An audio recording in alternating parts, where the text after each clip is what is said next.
ನಮಸ್ಕಾರ ಗೆಳೆಯರೇ, ನಾನು ಕಿಂಟೆಕ್ ಪ್ರಥಮ್. ಇವತ್ತು ಮಾತನಾಡೋಕ್ಕೆ ಹೊರಡ್ತಾ ಇರುವಂಥ ಮ್ಯಾಟ್ರ್ ಏನಪ್ಪ ಅಂದರೆ ಬಾಯ್ಕಾಟ್ ಫೋನ್ಪೇ. ಫೋನ್ಪೇನ ಬಾಯ್ಕಾಟ್ ಮಾಡಬೇಕಂತ ರಾಜ್ಯಾದ್ಯಂತ ಕೇಳಿಸ್ತಾ ಇದೆ. ಏನು ನಡೆದಿದೆ ಅನ್ನೋದ್ರ ಬಗ್ಗೆ ನಾನು ಇವತ್ತು ಮಾತಾಡೋಕ್ಕೆ ಬಂದಿದ್ದೀನಿ.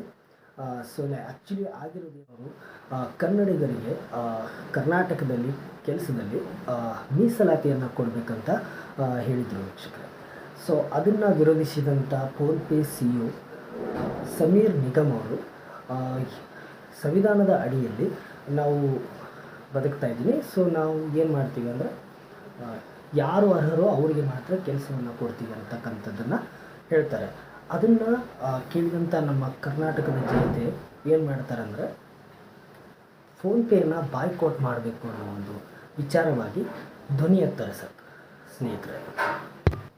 ಇಲ್ಲಿ ನಮ್ಮ ಕರ್ನಾಟಕದವ್ರಿಗೆ ಯಾಕೆ ಮೀಸಲಾತಿಯನ್ನು ಕೊಡ್ತಾ ಇಲ್ಲ ಅಂತ ಅಂದರೆ ಅವ್ರು ಹೇಳಿರೋ ಪ್ರಕಾರ ಯಾರು ಅರ್ಹರು ಅವ್ರಿಗೆ ಮಾತ್ರ ನಾವು ಕರ್ನಾಟಕದಲ್ಲಿ ನಮ್ಮ ಒಂದು ಕೆಲಸದಲ್ಲಿ ಅವರನ್ನು ತಗೋತೀವಿ. ಹಾಗಾದರೆ ಕನ್ನಡಿಗರಿಗೆ ಮೀಸಲಾತಿ ಇಲ್ವಾ? ಇದೆ ಸ್ನೇಹಿತರೆ, ಖಂಡಿತವಾಗ್ಲೂ ಇದೆ.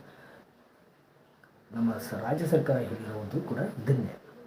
ಇದೇ ವಿಚಾರವಾಗಿ ಕಿಚ್ಚ ಸುದೀಪ್ ಅವರು ಒಂದು ಫೋನ್ಪೇ ಆ್ಯಪ್ನ ಬ್ರ್ಯಾಂಡ್ ಅಂಬಾಸಿಡರ್ದಿಂದ ಕೂಡ ಹೊರಗಡೆ ಬರ್ತಾ ಇದ್ದಾರೆ. ಒಂದು ವೇಳೆ ಫೋನ್ಪೇ ತನ್ನ ನಿರ್ಧಾರವನ್ನು ಬದಲಿಸದೇ ಇದ್ದರೆ ನಮ್ಮ ಕಿಚ್ಚ ಸುದೀಪ್ ಅವರು ಕೂಡ ಆ ಬ್ರ್ಯಾಂಡ್ ಅಂಬಾಸಿಡರ್ದಿಂದ ಹೊರಬರೋದಾಗಿ ಹೇಳಿದ್ದಾರೆ ಫ್ರೆಂಡ್ಸ್. ಹಾಗಾದರೆ ಇದು ಈಗ ಫೋನ್ಪೇ ಅವರು ನಮ್ಮ ಕನ್ನಡಿಗರಿಗೆ ಈ ಒಂದು ಕೆಲಸವನ್ನು ಕೊಡ್ತಾರಾ ಇಲ್ವಾ ಅನ್ನೋದನ್ನು ಗೊತ್ತಿಲ್ಲ.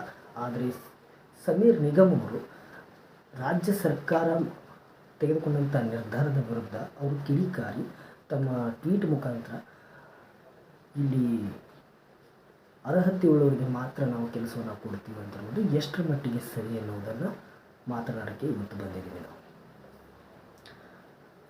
ಈಗೇನಾಗುತ್ತೆ ಅಂದರೆ ನಮ್ಮ ರಾಜ್ಯ ಸರ್ಕಾರದವರು ಒಂದು ಇದು ಮಾಡ್ತಾರೆ ಅಂದರೆ ಕರ್ನಾಟಕದಲ್ಲಿ ಮೀಸಲಾತಿಯನ್ನು ಒಂದು ಪದ್ಧತಿನ ತರ್ತಾರೆ. ಅಂದರೆ ಜಾಬ್ಸ್ ಕನ್ನಡದವ್ರಿಗೂ ಕೂಡ ಒಂದು ಉದ್ಯೋಗ ಬೇಕು ಅನ್ನೋ ಕಾರಣಕ್ಕಾಗಿ.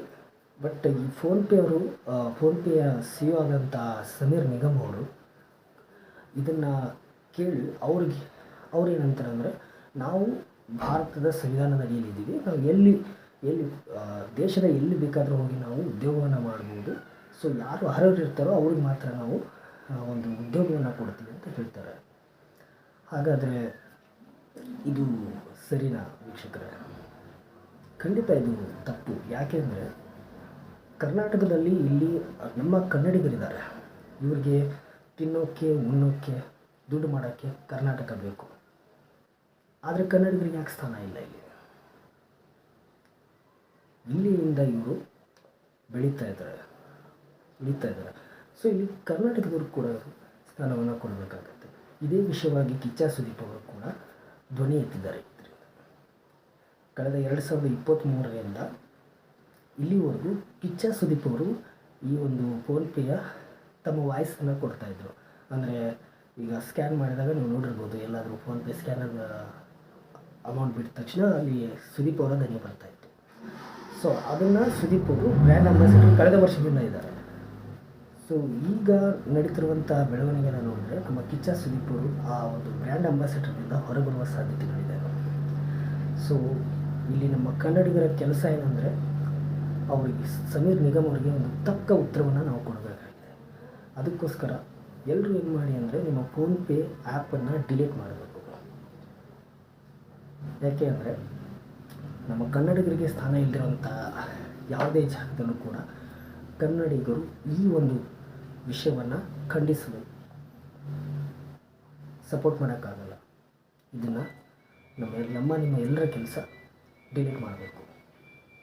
ನಮ್ಮ ಕನ್ನಡಿಗರಿಗೆ ನ್ಯಾಯ ಸಿಗುವವರೆಗೂ ನಾವು ಹೋರಾಟವನ್ನು ಮಾಡಲೇಬೇಕು ವೀಕ್ಷಕರೇ. Hats off you Kiccha Sudeep sir, ನೀವು ಈ ಥರದ ಒಂದು ನಿರ್ಧಾರವನ್ನು ತೆಗೆದುಕೊಂಡದಕ್ಕೆ.